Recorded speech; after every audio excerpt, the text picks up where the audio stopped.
Gracias, Álvaro. Bueno, hemos visto en los últimos días cómo, pues digamos coloquialmente, cómo se las gasta Alito Moreno en el Partido Revolucionario Institucional, cómo incluso mueve su dinero. Otro que anda por el estilo es el expresidente de México, que tiene privilegios que solamente se le dan a los multimillonarios en España. Cuéntanos, ¿qué es lo que plasmas en tu artículo de esta semana? Bueno, a partir efectivamente del reportaje que publica el diario español El País el domingo sobre cómo Enrique Peña Nieto pues tiene una vida de millonario efectivamente en España, con un trato que de millonario que le da el gobierno español, quien le extendió una visa que se denomina dorada, que es pues para quienes hacen inversiones millonarias en ese país. Yo considero que es muy importante reabrir la discusión no solamente sobre la gestión de Enrique Peña Nieto como presidente de México, en el contexto que vivimos actualmente, sino también de manera más específica reabrir la fortuna, el tema de su riqueza y el tema de su impunidad, porque sí, naturalmente después de que deja el cargo, lo cual es un asunto muy personal, aunque tiene que ver con el tema, porque el arreglo al que llegó con Angélica Rivera tiene que ver con el patrimonio que tiene el propio presidente, el expresidente de México.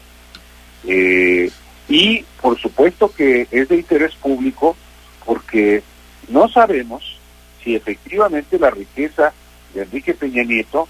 es solo, digamos, como servidor público, es lo que toda la vida ha sido, desde que empezó a trabajar en el año 2001 con su tío Arturo Montiel en el gobierno del Estado de México. Nunca ha tenido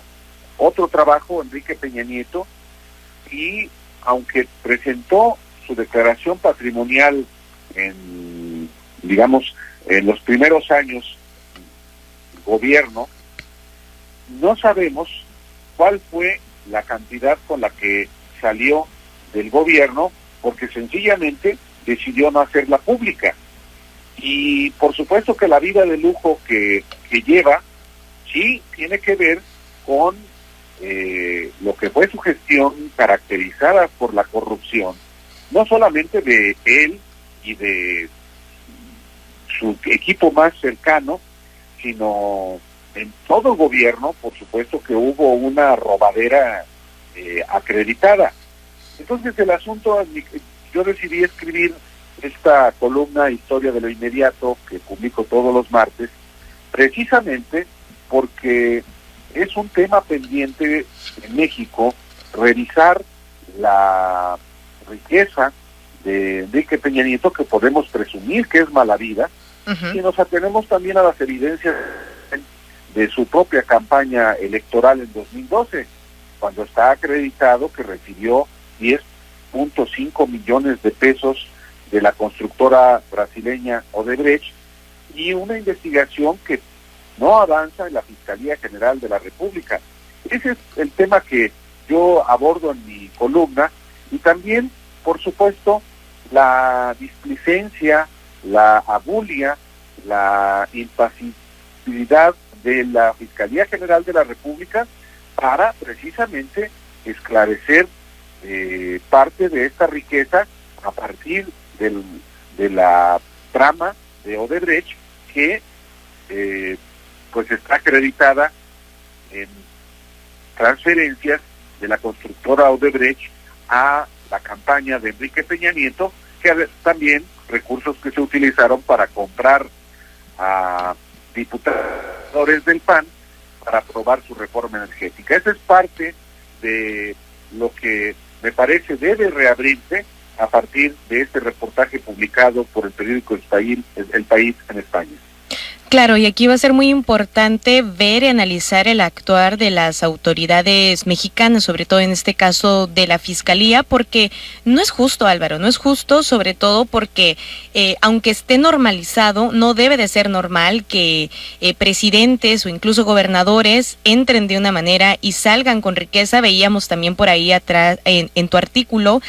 la cantidad que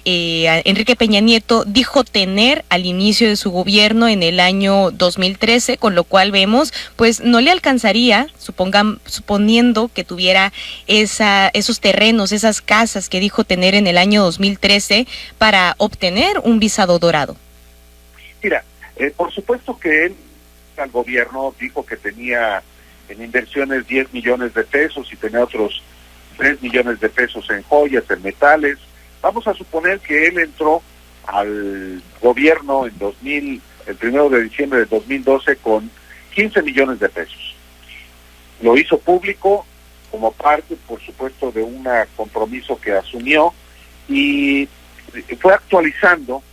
sus ingresos, pero en la última declaración patrimonial ya decidió no hacerla pública. Ni siquiera hizo público lo que en ese momento ganaba como presidente.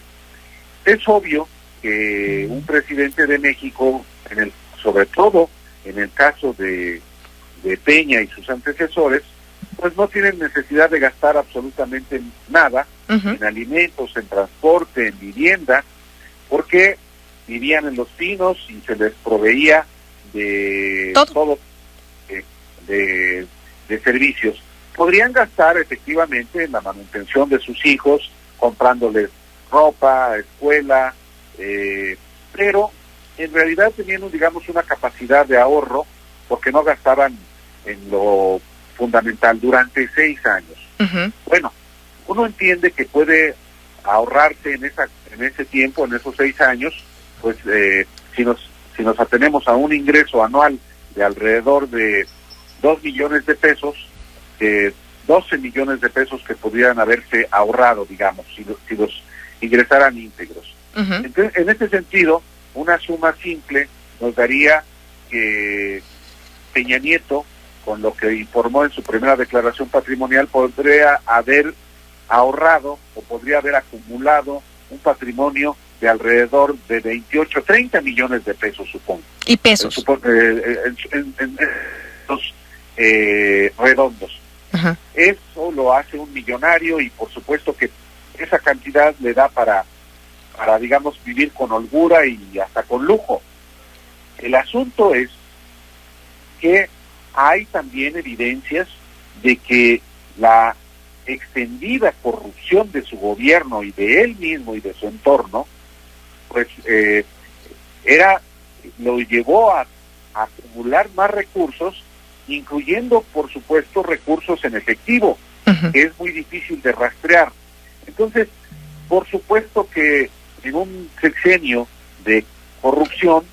y cuando hay denuncias, lo que debe hacer la autoridad, en este caso la Fiscalía General de la República, es efectivamente profundizar en las investigaciones y eso es exactamente lo que no está ocurriendo. También hay que decirlo, porque el presidente Andrés Manuel López Obrador se dijo que él no iba a voltear al pasado y no iba a actuar contra ninguno de sus antecesores. Ese, lamentablemente, es parte también de esto que estamos viendo con Peña, porque se mueve con total desparpajo, porque uno podría también concluir un pacto de impunidad. Bueno, pues ya estaremos muy pendientes de qué es lo que dice la Fiscalía General de Justicia con respecto de este tema. Por lo pronto, Álvaro Delgado, te agradezco muchísimo que nos hayas tomado esta llamada para hablarnos de tu columna, la cual ya pueden leer en sinembargo.mx como Peña Nieto, el millonario impune.